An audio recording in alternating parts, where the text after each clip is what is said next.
Bonjour à tous. Bonjour, merci de vous joindre encore une fois aujourd'hui à ce nouveau webinaire. Webinaire quand même plus spécial aujourd'hui. On fait jamais vraiment ça, le plus du vécu avec quelqu'un, mais aujourd'hui, on s'est dit qu'on allait passer de la théorie à voir de la pratique, voir qu'est-ce que quelqu'un qui a mis en place l'accompagnement 360, sans même savoir que c'était ce qu'il mettait en place, qu'est-ce que ça l'a donné, à quoi ça l'a ressemblé, les pour, les contre, les réactions de sa clientèle, je pense un peu tout ça. Donc, j'espère que tout le monde, vous nous entendez bien. Si vous voulez juste l'écrire dans le chat, si vous nous entendez, ça serait superbe. Pour en parler aujourd'hui, justement, de l'accompagnement 360, mais en pratique, je suis tombé, tout le monde, sur Émile Fortier, par pur hasard. Il s'est abonné au logiciel et puis plus tard, j'ai été référé à lui pour je ne sais pour quelle raison. Et puis, je suis tombé sur son site web, j'ai accroché au discours et puis je suis arrivé à lui écrire en disant j'aimerais ça en savoir plus sur toi. Et après la première rencontre, j'ai dit coudonc, il faut absolument qu'on partage ton vécu. Émile, tu es kinésiologue et tu es le fondateur du Centre de kinésiologie El Capitan à Québec, donc dans la ville de Québec. Est-ce que tu peux te présenter? Oui, je crois que tu as bien fait un petit résumé du début de nos rencontres. Je m'appelle Émile Fortier, originaire de Québec ici, et j'ai fondé le Centre de kinésiologie El Capitan cet été et on a lancé officiellement cet automne, donc en octobre. Donc, en gros, c'est ça qui résume un petit peu mon statut en ce moment. T'es un jeune diplômé quand même de kinésiologie. Oui, j'ai fait mes études ici à l'Université Laval et j'ai gradué l'an passé. Donc, tout ça, je suis frais sorti des bancs d'école, si on veut. Donc, ça peut être surprenant des fois. Je sais que j'ai des réactions mixtes là, quand on apprend que j'ai lancé une entreprise, mais il y a énormément de travail dans les dernières années, autant que j'étais aux études, que j'étais sur le terrain que j'appelle, toujours coaché à travers ces années-là. Pour moi, c'était la suite logique des choses. Exactement, tu as suivi, parce qu'avant de démarrer ton entreprise, et le fait que tu sois un jeune diplômé est juste meilleur, hein, ça fait du 109 dans l'industrie. Au préalable, tu as travaillé dans un gym, un club de conditionnement physique plus standard, et ensuite dans un club de conditionnement physique peut-être un peu plus privé que tu m'avais expliqué. Donc aujourd'hui, pour tout le monde, je vois qu'on est autant en Amérique du Nord qu'en Europe. On va parler beaucoup de kinésiologue, étant donné que c'est ce que Émile est. Le kinésiologue, c'est pas l'équivalent, là, je veux pas démarrer un débat, mais en France, ça va être l'équivalent du coach. Donc, c'est un diplômé en conditionnement physique, en mouvement, en la science du mouvement. Donc, je le simplifie comme ça aujourd'hui pour nos amis français, mais s'il vous plaît, nos kinésiologues du Québec, ne me m'attaquez pas avec cette définition un peu simpliste. Autrement, le webinaire aujourd'hui est autant pour les diplômés que les étudiants. Je pense, tu avais plusieurs objectifs en fait avec le webinaire aujourd'hui quand je t'ai proposé l'idée. Absolument. Je crois qu'il y a énormément d'informations que je voulais donner, au moins partager. Je trouve que la formule qu'on a trouvée aussi, c'est surtout centré au niveau de El Capitan, mon entreprise. Oui. Mais je trouve que ce sujet-là, en fait, englobe bien les apprentissages que j'ai eus, moi, dans les dernières années.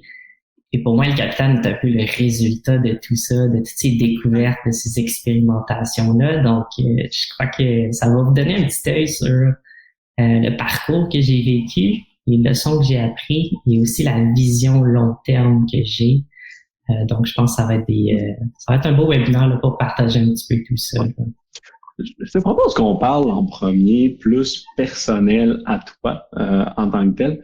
Peut-être plus l'axe personnel. Tu me dis depuis le début, quand on s'est rencontrés la première fois, que toi, tu aimes simplifier les choses. Tu as même un peu un côté graphiste quand même d'un certain angle. C'est même toi qui as fait le logo d'El Capitan. Qu'est-ce que tu veux dire par l'art de simplifier?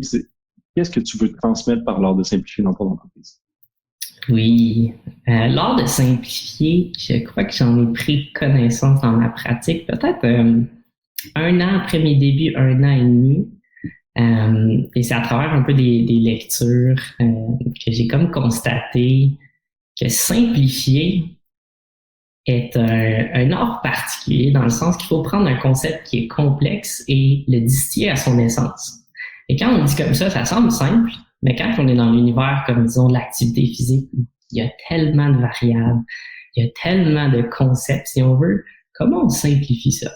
Comment on prend un concept compliqué et on le rend à son essence peut-être plus facile à gober pour quelqu'un qui veut juste comprendre la base. Et c'était un peu l'environnement dans lequel je travaillais au tout début dans mes centres commerciaux. J'étais au Nautilus pour ceux qui sont curieux.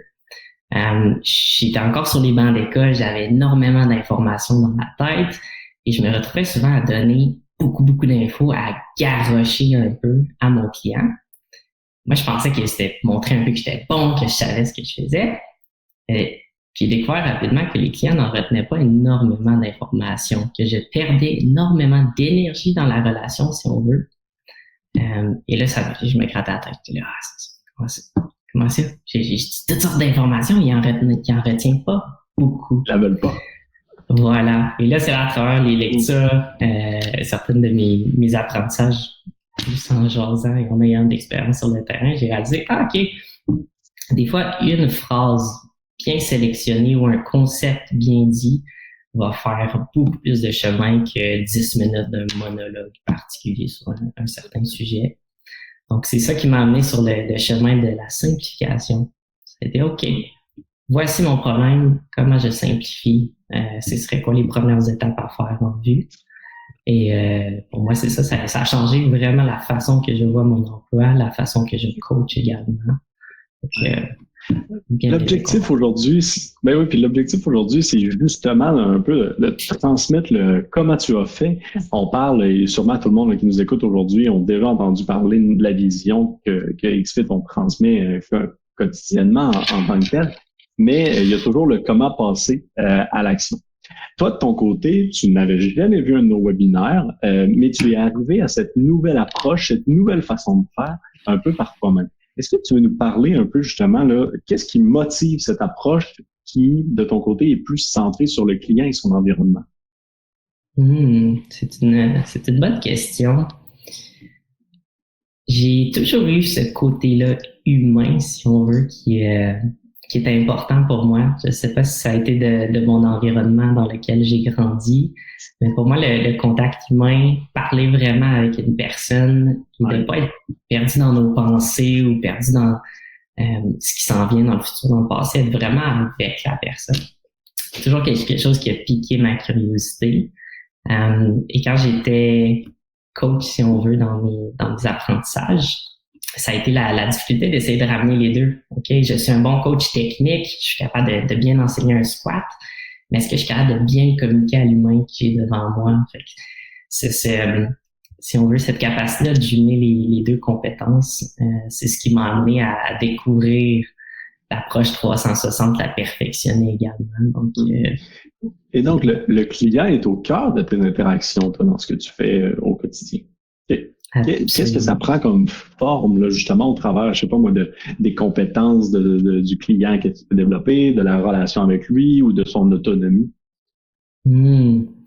La communication, je crois que je le répète beaucoup comme concept, pour moi, c'est la clé. Si on n'est pas capable de bien communiquer avec le client, ça va être difficile de écouter un peu ce qu'il nous dit, intégrer l'information. Et de deux, après ça, de lui partager peut-être notre expertise ou notre point de vue. Et ça se fait vraiment à travers la communication. Puis des fois, j'ai l'impression que c'est quelque chose qu'on passe rapidement dedans. On veut amener la personne rapidement dans le vif de l'action, mais des fois, juste un petit 10, 20 minutes, 30 minutes bien placées où ce que la communication est au centre, ça l'ouvre énormément de portes. Là. Donc, voilà. Oui, assurément. Moi, il y a une anecdote là, qui m'a énormément marqué quand on s'est rencontrés, et puis j'en parle souvent même dans mes webinaires, puis je pense que personne ne comprend vraiment ce que je veux dire, mais moi, je dis toujours que le matériel, le lieu, tout ça est secondaire là, pour revenir à pourquoi le client vient nous voir, et ensuite, on inclura le matériel, etc. Et c'est un peu ce que tu as fait là en tant que tel. Oui, en fait, le COVID, si on veut, toute la pandémie a changé un petit peu la façon que je coachais à l'habitude. Je me suis retrouvé avec plus de gym, plus de salle d'entraînement, mais j'avais des clients qui sont incroyables. Je ne sais pas s'il y en a certains qui écoutent aujourd'hui, là, mais je vous remercie du fond de mon cœur, qui embarquent dans mes projets, dans mes idées un peu folles. Et quand la pandémie a frappé, ben, certains clients, j'ai dit, écoute, on va explorer d'autres alternatives. On n'a pas de matériel, on ne peut pas vraiment être à l'intérieur. On va aller voir ce qu'on peut faire avec très peu. Et donc, je savais que c'était une situation qui était challenging pour ma clientèle. Je la sors complètement de leur zone de confort, de leur routine, de leurs habitudes. Mais c'était aussi, moi, une façon de me sortir de mes habitudes. J'ai toujours eu accès à plein de matériel pour coacher mes clients. Et là, je me retrouvais avec des bandes élastiques et l'extérieur, des côtes, des escaliers, des choses comme ça. Et pour moi, ça a été une autre belle opportunité de ramener mon concept de simplification. OK, là, je dois simplifier côté matériel. Et donc, je dois simplifier aussi mes entraînements, la façon que je les donne également. Et donc, pour moi, ça a été une expérience assez incroyable et j'ai eu cette réalisation-là au bout que peu importe le matériel, je crois que les gens sont là pour l'expérience, ou du moins, ils apprécient énormément l'expérience de s'entraîner, autant que la modalité, autant que tout l'équipement qui est là sur place. Donc, pour moi, ça a été une belle découverte. Claire. Puis, c'est toujours un peu, tu viens toujours de te lancer, là, c'est toujours un peu épeurant de se lancer dans une entreprise, mais tu t'es lancé malgré tout avec un rêve, avec ta vision qui est un peu différente. Tu veux-tu justement nous parler un peu de ce rêve-là qui va nous permettre après ça de faire le pont avec ton centre? Concrètement. Donc, peut-être, c'est quoi ta vision de l'accompagnement? C'est quoi ta vision de la kinésiologie? C'est quoi l'importance que tu accordes à différents éléments? Je ne sais pas si tu veux nous partager ça pour qu'après, on puisse passer plutôt là, vraiment précisément au centre. Oui. Je crois que c'est une question qui est chargée. Je ne pourrais pas donner une réponse à une phrase, mais je vais tenter du mieux que je peux. Pour moi, la vision de la kinésiologie, elle tournait énormément autour des habitudes de vie, initialement. Je dis, OK, on est des spécialistes des habitudes de vie, mais au-delà de là, on est aussi spécialistes un peu du comportement. Les habitudes sont intimement liées à nos comportements, aux petites actions qu'on fait au quotidien. Et pour moi, ça, OK, ça prend en charge ou ça prend en considération beaucoup d'éléments. Il ne faut pas avoir une petite loupe et regarder un aspect, disons, je vais prendre la nutrition, par exemple. Fait que si on regarde avec une loupe juste la nutrition, ben on perd de vue toute la périphérie de, OK, le sommeil, la gestion du stress, l'activité physique, tout ça. Et à chaque fois que je mettais ma loupe sur juste un élément, ben, je perdais la vue d'ensemble. Et là, je me suis dit, OK, comme kinésiologue, je crois que notre tâche, ou du moins, peut-être la philosophie, peut-être de la profession, ben, on est un peu plus en vue globale. En tant que professionnel en prévention, on gère toutes sortes de sphères de la vie du client. Je me suis dit, OK, peut-être que la loupe, elle est plus pertinente pour des professions physiothérapie ou un ergothérapeute qui va être dans peut-être un petit peu plus la minutie versus nous. Si on se prend un petit pas de recul, on a cette belle vue-là d'ensemble et ça nous permet de voir l'humain devant nous. Donc, pour moi, c'était la vision du kinésiologue, c'est de prendre cet aspect-là global, de voir le client dans son entièreté. Je crois que c'est ça qui a été ma ligne directrice. Ah, puis tu parles d'habitude de vie. C'est quand même justement effectivement hyper important. On parle de changement d'habitude de vie pour devenir plus en forme, pour prendre des meilleures habitudes santé, etc. Donc c'est beaucoup plus que juste un 60 minutes là, avec le client là, qu'on en parlera plus tard, assurément.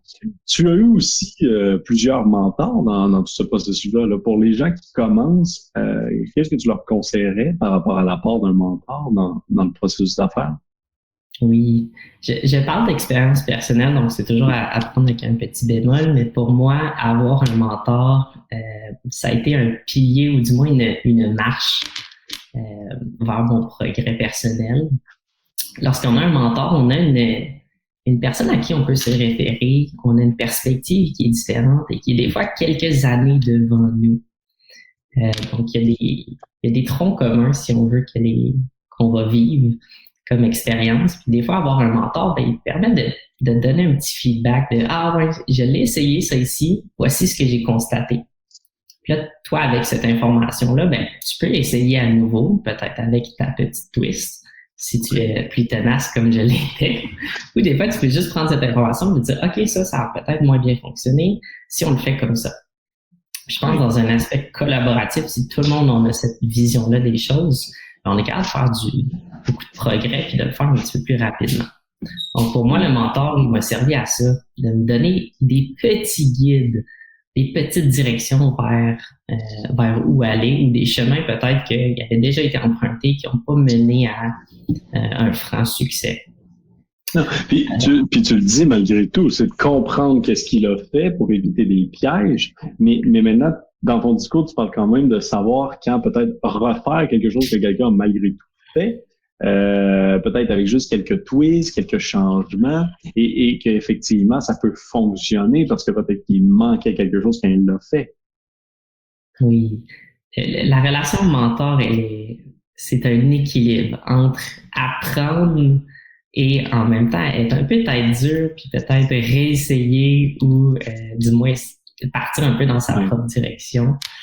Je pense qu'ultimement, c'est comme avoir un partenaire. Ce n'est pas de voir la personne sur un podium inatteignable, qu'elle a toutes les solutions, qu'elle a toute la vérité. Pour moi, c'était juste un collègue, un partenaire avec qui je peux lancer des idées, peut-être vérifier certaines de mes réflexions, voir s'il avait déjà été aussi réfléchi dans son camp. Ça me permet de progresser un petit peu plus rapidement qu'être seul. Parce que essai-erreur, si on veut, c'est une super belle méthode, mais elle prend du temps. Parce qu'on essaie, on est d'accord. On rebrousse, on avance, on rebrousse versus quand on est deux, c'est cool. Ouais. Ça permet de challenger en fait ses idées. Puis moi j'aime vraiment cette vision-là de non, il n'a pas réponse à tout. Là. C'est de challenger son idée, de pouvoir la confronter pour la rendre meilleure, mais pas de tout prendre ce que la personne dit forcément.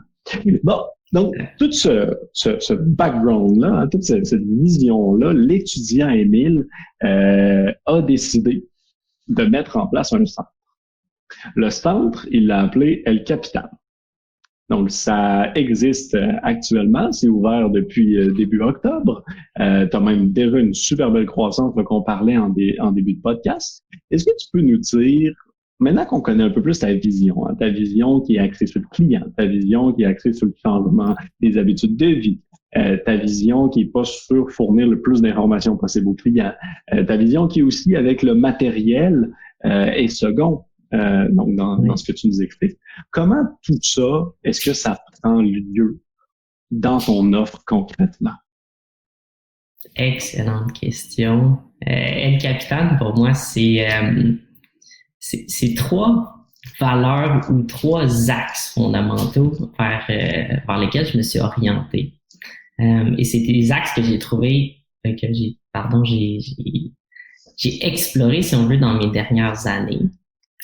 Donc, les trois, en fait, c'est l'autonomie, la compétence et la relation ou le sentiment d'appartenance. Et ces trois axes, si on veut, là, ont été pour moi très importants au niveau de mon coaching et pour mes clients.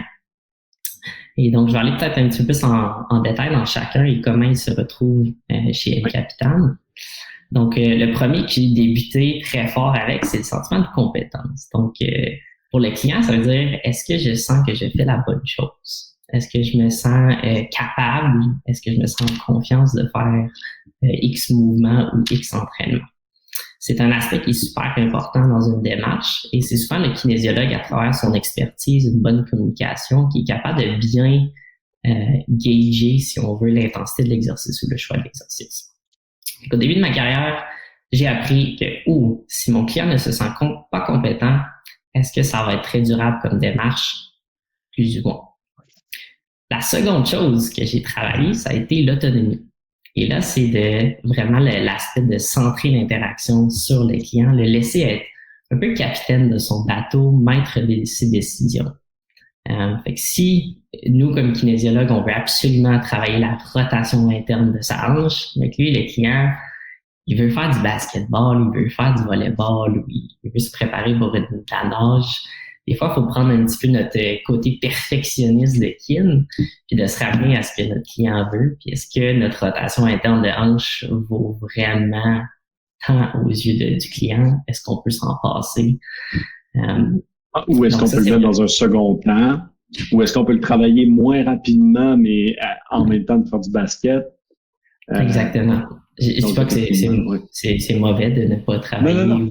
Bon, là, mais voilà, c'est des fois de voir dans la globalité des choses. Oui, parce que et on le met pas suffisamment souvent dans la balance, mais dans la balance, il y a travailler sa rotation interne de la hanche ou de perdre le client et qu'il arrête d'essayer de changer ses habitudes de vie. Si on tanne, donc si le client devient écœuré de la relation, il y a aussi ça dans la balance. Voilà, bien dit. Et donc, on a vu compétences, on a vu autonomie. Et le dernier que j'ai exploré, ça a été vraiment à travers mon temps à l'extérieur avec ma banque de clients, avec très peu de matériel. C'est j'ai constaté la relation, le sentiment d'appartenance. Il est autant important, sinon plus important, selon moi, dans la relation, dans le sens que si le client n'a pas d'attachement, il ne se sent pas bien dans son groupe, dans sa communauté, il ne se sent pas valorisé, appuyé, écouté, la relation diminue nettement au niveau de la qualité et la démarche également. Donc ça, c'était comme une pièce de casse-tête que moi, j'ai jamais réfléchi à en début de carrière et que là, vers la fin, j'ai réalisé à quel point ce sentiment-là d'avoir quelqu'un sur qui poser une question ou partager un petit peu notre expérience, ça a un poids. Et pour mes clients, ça a été, je pense, ce qui leur a permis de passer à travers la pandémie en pratiquant de l'activité physique de façon hebdomadaire. J'ai une petite anecdote justement que j'avais partagée à Étienne, je crois, dans notre dernière rencontre. Pour moi, j'avais un groupe Facebook avec certains de mes clients, étant donné qu'on s'entraînait à l'extérieur, donc pour la logistique, décider on allait s'entraîner à quelle heure et où. On pouvait toujours s'écrire sur ce petit groupe-là. Et puis un temps où mes clients m'ont écrit, ils ont dit « Ah, Émile, on aimerait rajouter une autre séance. » Je crois que c'était le mardi soir. J'ai dit « Malheureusement, je travaille, c'est des heures qui sont achalandées pour moi, je ne pourrais pas. » Et ils ont pris l'initiative. J'ai ouvert mon cellulaire peut-être le mardi soir à 10 heures. Ils sont allés par eux-mêmes s'entraîner. Ils ont pris une plage horaire et ils se sont décidés, hey, on va aller s'entraîner même si Émile n'est pas là pour l'encadrer. On va essayer de prendre des éléments qu'il nous a appris, puis on va mettre ça ensemble. Puis ça va être mieux qu'on voit quelque chose. Et pour moi, d'ouvrir mon cellulaire, de voir, hey, wow, ma gang est allée s'entraîner sans moi, ils sont allés prendre une marche, ils sont allés dans un parc faire du TRX. Ça a été un sentiment particulier de voir ça, puis ça m'a fait énormément chaud au cœur de voir qu'ils avaient développé cette autonomie-là, qu'ils avaient développé le sentiment de compétence pour le faire.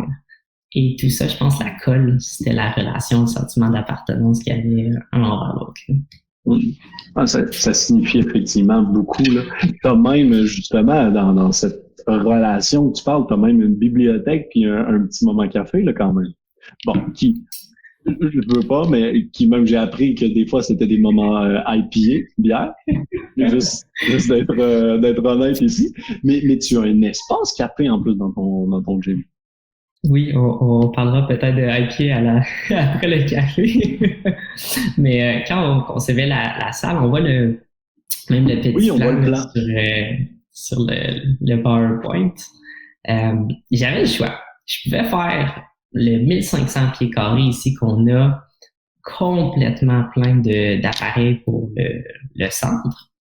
Ou l'option numéro 2, c'est que je donnais un espace un petit peu plus détente, un petit peu plus tranquille, une place où les gens pouvaient décompresser après un workout ou même arriver un peu plus tôt, se dégourdir, jaser un peu avec les autres avant de s'entraîner. Et j'ai pris la décision quand j'ai monté El Capitan d'y aller à fond. Pas faire un petit coin, mais vraiment de dédier un petit espace à ça. Et donc, on le voit un petit peu là, juste en dessous du El Capitan dans la photo en haut. On voit un petit divan, là, voilà, puis il y a l'espace cuisine aussi. Donc, on a incorporé ça vraiment pour accentuer la relation ici au centre, le sentiment d'appartenance. Fait que pour moi, c'est super beau de voir les clients arriver un petit peu plus tôt ou de rester un peu plus tard, de jaser entre eux, de prendre des fois un petit café le matin. Je trouve que ça donne une atmosphère qui est détendue, qui est un petit peu plus chaleureuse et des fois, ça l'ouvre la discussion à des places qu'on s'y attend pas. Il y a des partages qui se font simplement parce qu'on n'est pas dans un bureau confronté face à face. On est dans un espace un petit peu plus ouvert, c'est un peu plus détendu. Donc, je trouve que ça a amené vraiment un plus-value au centre. Là. Et pour boucler pour les curieux de la IPA, tous les tranches de vie, tous les vendredis ici, on ferme dans le coin de 6 heures. Et j'ai un petit rituel, je me craque une petite IPA ici pour souligner un peu la fin de la semaine ici. Et j'ai quelques petites personnes qui ont trouvé ça cocasse. Ils terminaient de s'entraîner, ils m'ont vu systématiquement à 6 heures, je la craque, je l'ouvre, puis je prends ma détente. Et maintenant, c'est devenu une petite soirée rituelle avec tout le monde qui veut se joindre, que ça soit client, ami. Des fois, ils viennent à 6 heures, prennent une petite bière avec moi, on a un beau petit moment. Puis après ça, on se sépare le week-end et on se retrouve le lundi pour redébuter une nouvelle semaine. Je m'attendais même pas à ça quand j'ai débuté ça, mais pour moi, c'est une belle façon aussi de montrer le côté humain. Je suis un humain comme tout le monde, je suis kinésiologue, oui, professionnel des habitudes de vie et de la santé, mais pour moi, c'est de montrer une façade que oui, les soirs, le vendredi soir, je me réconforte avec une petite IPA. Pour moi, c'est un petit plaisir de la vie que j'ai. Fait que si je peux la partager avec d'autres personnes, tant mieux. Donc, on est détaché du matériel. On centre toute notre offre autour du client et de ses objectifs. On parle d'habitude de vie. Et là, il manque une chose. C'est la tarification. Oui. Le dernier point quand on parle de l'accompagnement 360 chez FIT, c'est de ne pas facturer à l'heure et donc comment est-ce qu'on facture? Comment est-ce que tu factures? Donc, comment est-ce que ça a monétairement, financièrement, que ça ressort de tout ça? Oui, ça a été un casse-tête pour être absolument honnête. Du début de El Capitan, quand j'étais en train de monter l'offre de service l'an passé, quand on se détache de la facturation horaire ou du taux horaire, sur papier, c'est beau. C'est très, très beau. C'est un concept qui est vraiment super. Et moi, comme entrepreneur, je suis un peu idéaliste aussi. Donc, je vois le beau dans tout. Je vois le potentiel dans tout. Mais quand on arrive concrètement sur le terrain, OK, là, on a d'autres contraintes, d'autres réalités que si on n'a plus de mesure de temps, OK, comment on encadre ça? Et comment le client, lui, comprend dans quel cadre il va travailler. Hein? Si on n'a plus 60 minutes. On a combien de temps? On a combien de temps? Il essaie de comparer, on essaie toujours de se ramener à quelque chose qu'on connaît. Donc ça, c'est vraiment un gros enjeu auquel j'ai réfléchi énormément et que j'ai partagé justement avec des mentors, des proches, des clients. Et ce qu'on en est venu à ce jour chez El Capitan, c'est de livrer pas des séances, pas des bundles, des packages, mais plutôt une expérience. Fait qu'on a sélectionné les éléments ici qui étaient le plus important à nos yeux, autant en tant que kin qu'en tant que client, et on a essayé de créer quelque chose qui était global. Et donc, El Capitan, on a 3 volets différents ou distincts. Ils ont tous un petit nom qui va en soi. Donc, le premier, c'est le suivi du capital. Et c'est à travers les outils, justement, de XFIT que tout ça s'est permis. Le principe est le suivant. On a pris 1 heure, disons une séance coaching, 1 heure classique, et on l'a éclaté. Donc, dans la séance, qu'est-ce qu'on y retrouve? On y retrouve le temps pour la programmation de l'entraînement, si on veut. Il y a aussi tout le temps de, sur le terrain, l'expérimentation, répondre aux questions, adresser peut-être des appréhensions ou peu importe des douleurs que le client a. Et on a pris ça et on l'a éclaté sur tout un mois. Donc, au lieu de juste voir le kinésiologue 1 heure, et si tu as d'autres questions ou il arrive quelque chose d'autre en cours de route, ça devient difficile de communiquer ou de faire des ajustements rapidement. On prend cette séance-là et on l'explose sur tout le mois. Et donc, à travers Xfit, ça nous permet de faire un monitoring hebdomadaire. Donc, je vois un petit peu le client, comment il progresse, les charges, bref, toutes les variables, combien de temps ça y prend. On peut rajouter des séries au besoin, on peut l'en enlever s'il est fatigué, s'il y a une grosse semaine, peu importe. Et ça permet d'avoir un suivi qui est quasiment complet à travers tout le mois. Le client ne se sent jamais rattaché à une heure uniquement. Et je trouve que c'est une belle façon de faire et qui est très parallèle à la vision de la kinésiologie, dans le sens que ce n'est pas ce que tu fais en une heure qui est tant important que ça, c'est tout ce que tu fais à l'extérieur de l'heure. Exemple, si on apprend un beau squat, un squat parfait en une heure, on y met 60 minutes pour vraiment avoir le plus beau squat du monde, mais qu'après l'heure, on va pas le faire, le squat. Est-ce que ça a été la meilleure utilisation de notre temps? Ou si on décide on va squatter tout le mois.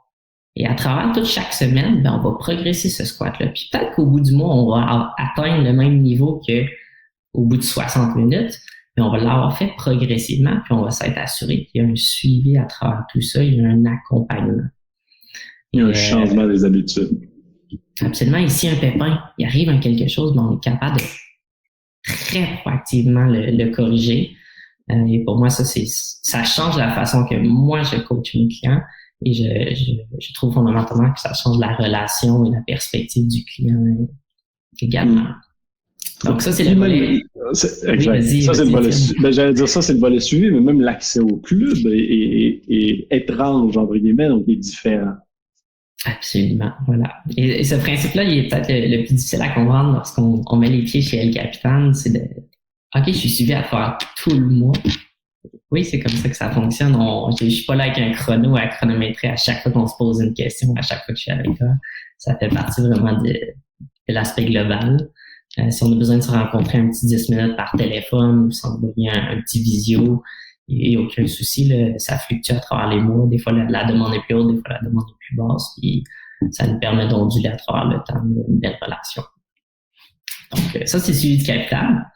Et tout récemment, on a implanté un deuxième volet qui s'appelle les évaluations du capital.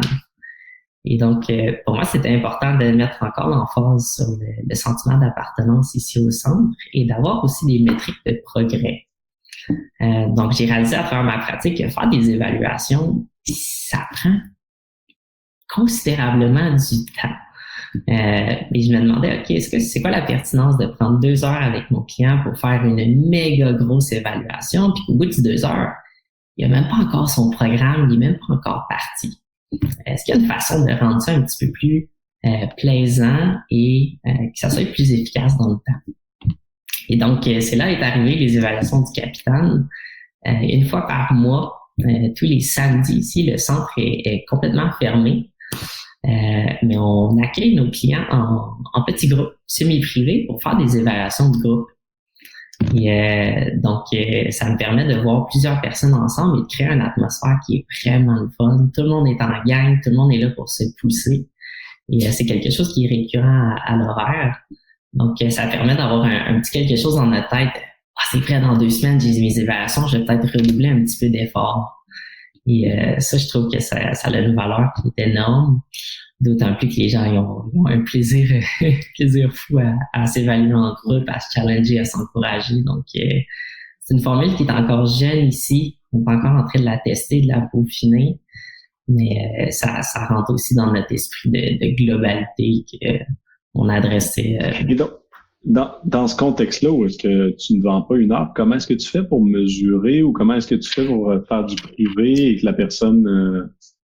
quelqu'un qui veut te voir 2 fois semaine, comment est-ce que ça fonctionne? Oui, ça va dépendre un peu du forfait ici chez El Capitan. Donc, lorsqu'on va un petit peu dans les forfaits un petit peu plus en salle, si on participe aux évaluations du capitaine, qu'on vient s'entraîner ici au centre, on garde pas vraiment de compte sur le nombre de séances. On y va comme bon le semble. C'est souvent moi, comme kinésiologue, qui va donner la ligne directrice. Et après ça, il va y avoir des micros ajustements qui vont se faire à travers moi, mon œil et à travers le client. Donc, c'est certain que c'est une relation de confiance que j'ai avec mes clients, dans le sens que si mon client me dit « Hey, moi, je veux te voir 3 fois par jour, tous les jours », on a perdu un petit peu l'essence. On a perdu la capacité d'être autonome. Et ça, c'est souvent quelque chose que je vais exprimer. Je vais être très ouvert et dire « OK, oui, j'écoute, j'entends. Est-ce que c'est la meilleure des choses pour développer ton autonomie et comment tu penses que ça va t'aider à atteindre tes objectifs? » Donc, c'est de la façon un peu que je le présente ici. C'est une relation de confiance. Je donne la ligne directrice. Puis si on a besoin d'une séance de plus, on donne une séance de moins. On le fait. Et la deuxième façon que ça se produit naturellement, si on veut, c'est lorsque les gens s'entraînent ici. Je suis toujours juste à côté. Fait que des fois, j'ai une demi-heure, 45 minutes, 1 heure, 2 heures à brûler, si on veut. Et au lieu de passer mon temps sur Instagram, Facebook, je suis en salle avec les gens. Fait que je coach tout le monde qui rentre s'entraîner librement. Des fois, les clients pensent qu'ils s'entraînent leur programme. Puis finalement, c'est moi qui les attends. Puis je leur fais une petite twist où je suis là pour regarder leur squat. Je leur donne un cueing ou 2. Ils l'intègrent. Fait qu'à travers la semaine, des fois, on se voit 4 fois, 5 fois, des petits blocs de 10 minutes, 15 minutes. Des fois, on se voit une séance 1 heure. Des fois, c'est 30 minutes. C'est difficile de savoir exactement combien de temps on met par semaine, mais je pense que c'est ça l'approche globale, c'est qu'on ne regarde pas un minuteur. Si on a besoin de 15 minutes, on le prend. Je ne sais pas si c'est une réponse qui est claire, là. C'est comme ça qu'on fonctionne ici là, au centre. Puis au pire, moi je pense assez facile, tout le monde là, qui aurait le goût d'aller voir plus spécifiquement tes tarifs, ton modèle. Je pense que ton site web qui est actuellement cliquable peut être une bonne façon d'aller chercher plus d'informations là, sur comment ça prend lieu là, concrètement, là, quelqu'un qui voudrait se voir 2 fois, etc. Mais ce qu'il faut retenir, je pense, et c'est vraiment de là que tout a démarré dans ta réflexion, c'est de déconnecter le service du temps et effectivement de faire que l'expertise du kinésiologue est bonne et nécessaire en tout temps, au lieu d'être uniquement bonne et nécessaire pendant un laps de temps de 60 minutes en tant que tel. Donc, tes clients se sentent confortables de venir parler avec toi, peu importe où est-ce que tu es. C'est exact. Voilà. Fait que s'il y a certains peut-être petits détails que j'ai pas survolés, mais sur le site web, vous allez retrouver les 3 services, si on veut, le suivi du capitaine, les évaluations du capitaine et l'accès du capitaine. Donc, vous allez voir un petit peu plus les détails sur chacun. Dans la section forfait, vous allez retrouver quand on les combine, quel genre de suivi ou quel genre d'expérience on va avoir ici au centre. Je parle beaucoup d'expérience parce que c'est vraiment ça qu'on vit ici au centre. C'est pas quelque chose que les gens sont habitués à. C'est vraiment un parcours, une aventure un peu qu'on vit ici à travers les sessions. Donc, à explorer, si vous avez des questions, là, je suis toujours disponible pour y répondre. Exact. Puis n'hésitez pas là, si les gens en commentaire, vous avez des questions. Autrement, quand on préparait le webinaire, tu nous as parlé de 5 grands fondamentaux dans l'accompagnement puis dans le capital. Donc moi, ce que j'aimerais, c'est qu'on fasse ces 5 fondamentaux-là, pour qu'on puisse les voir ensemble. Et puis ça pourra là, justement guider un peu tout le monde qui nous écoute. Et si encore une fois, vous avez des questions dans les personnes qui nous écoutent, n'hésitez surtout pas à nous les poser. C'est vraiment le moment. Ton premier fondamental que tu nous parlais, c'était la communication. Oui, j'en ai parlé beaucoup au début de la rencontre d'aujourd'hui et je crois que j'en parle à chaque fois que j'ai la chance. C'est pour ça que c'est le premier. C'est voilà pour ça qu'il est le premier. Encore une fois, c'est la clé. C'est vraiment la clé entre 2 êtres humains. C'est l'écoute et le discours, un peu le médium qu'on utilise pour faire parvenir notre message. Je crois que c'est un aspect qui est souvent survolé ou qu'on passe rapidement dessus. Vous allez voir, c'est un volet qui gagne à se faire développer, en apprendre plus. Et même moi, j'en suis aujourd'hui que j'en ai tellement à apprendre au niveau de la communication. Je pense que ça va être un travail éternel. Oui. Mais plus on apprend à maîtriser, plus on développe des relations qui sont vraiment humaines, qui sont particulières vraiment. Donc, pour moi, ça va rester toujours le numéro 1, c'est de développer ces habilités-là, d'écouter, de partager. Oui. Et ça a vraiment un découlé direct sur l'atteinte des objectifs de nos clients. Clairement. Le deuxième, c'était le sentiment d'appartenance que tu as effectivement beaucoup parlé, là, justement, avec le petit lieu de café, avec l'entraînement qu'ils ont fait là, sans toi un mardi. Donc, c'est quand même vraiment de développer un sentiment d'appartenance à être capitaine par les clients. Non? Oui. Encore une fois, je crois que cette colle-là qui fait tenir un petit peu tout dans la démarche, ce n'est pas à négliger. Et des fois, il faut être créatif. On n'est pas toujours placé dans les meilleurs scénarios pour développer ce sentiment-là d'appartenance. Mais c'est en travaillant un petit peu notre créativité, en pensant à des projets, comment on rassemble des êtres. OK, lui, je vois une ressemblance, je vois un point commun avec lui. Si j'ai mis en contact, si je fais un petit atelier avec les 2 ou les 3 ou les 4, voir comment ça se développe. Puis c'est curieux et c'est vraiment fantastique de mettre les gens ensemble, de voir comment ils interagissent ensemble, puis ils développent des affinités, puis finalement ils peuvent finir des partenaires d'entraînement, puis ça les stimule pour la prochaine année s'entraîner avec quelqu'un qui aurait peut-être jamais pensé à ça, s'entraîner avec quelqu'un d'autre, ou de créer un groupe Facebook pour se stimuler. Ça prend un peu de créativité, souvent, mais c'est pas impossible. Il faut y mettre un peu de jus. Ça arrivera pas tout seul, ça arrivera pas sur une assiette. Je pense que c'est au coach ou à l'intervenant de réfléchir à comment créer un beau cadre pour ça, comment le structurer et comment leur permettre de se développer, de rajouter un petit peu leur sauce à chacun. Puis justement, c'est ce que tu ajoutes en troisième, en fait, c'est de se faire confiance. Oui. La confiance, je crois que c'est mandatoire dans notre profession, du moins, je le crois personnellement. Il y a beaucoup d'informations qui se promènent, que ce soit à travers les réseaux sociaux ou peu importe. Des fois, ça devient difficile de distinguer un peu tout ça ou de voir à travers le bruit que j'appelle. Je crois qu'avoir une confiance en ses habiletés, il y a personne qui connaît ta réalité mieux que toi. Tu as grandi dans un certain environnement, tu as appris certaines choses, tu as quelque chose à apporter à la profession, ton métier, peu importe. Et donc, c'est dans ton devoir de te faire un peu confiance, de lancer des idées, de ne pas avoir peur de foncer, de se tromper.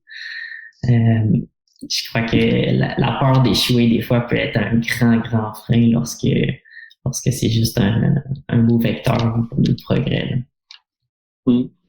Clairement. Et au final, justement, une fois qu'on se fait confiance, donc il faut se lancer au final. Oui, ça c'est la partie peut-être la plus difficile.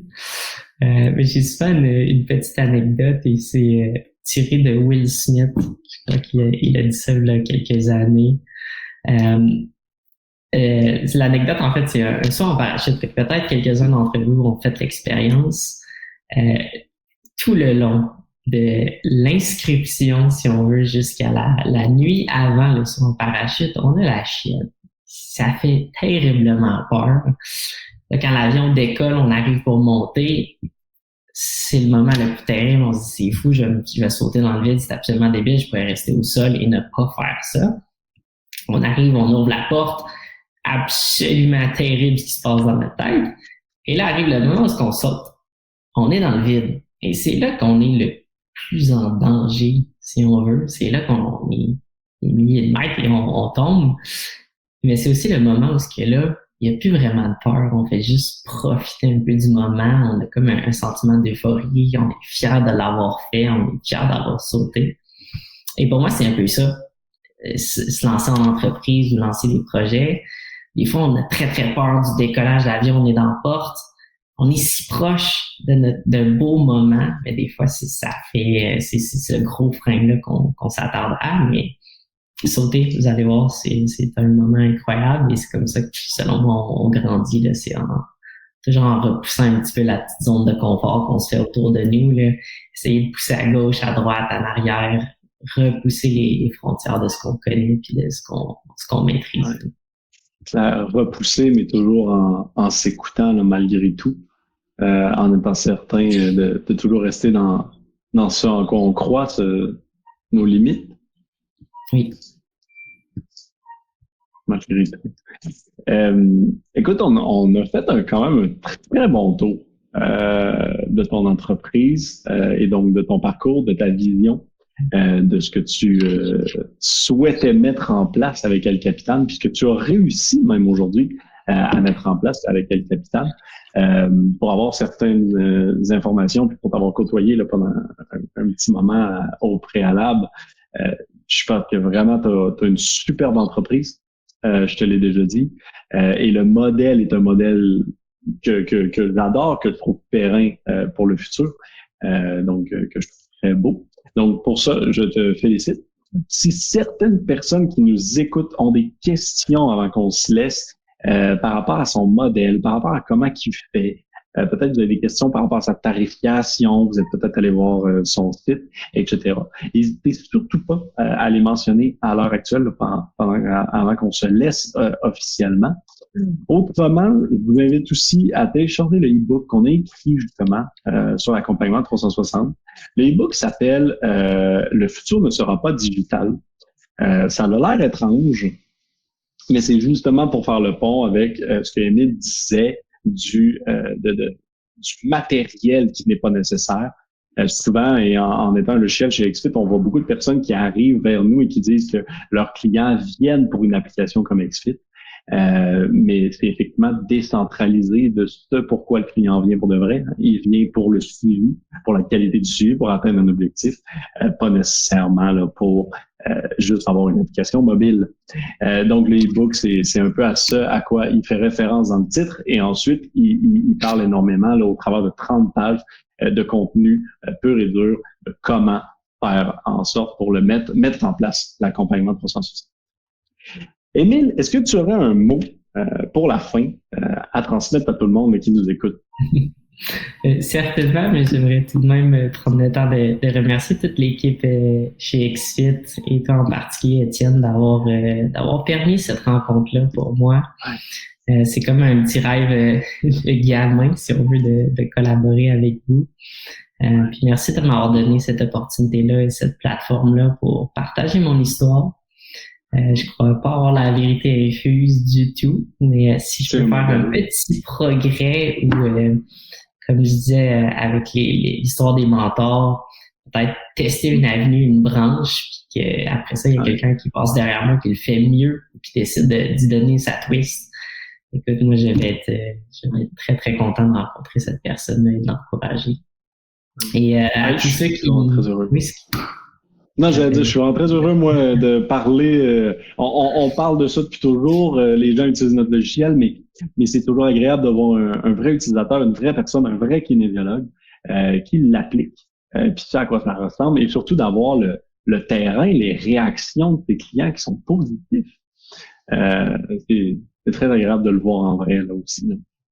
Oui, et c'est comme je dis, ça fait chaud au cœur de voir que mes clients s'épanouissent dans ce cadre-là, qu'on réfléchit, tu sais, des fois c'est un peu théorique, puis le pont entre le théorique et la théorie, des fois on est un peu loin, c'est de ramener ça ensemble.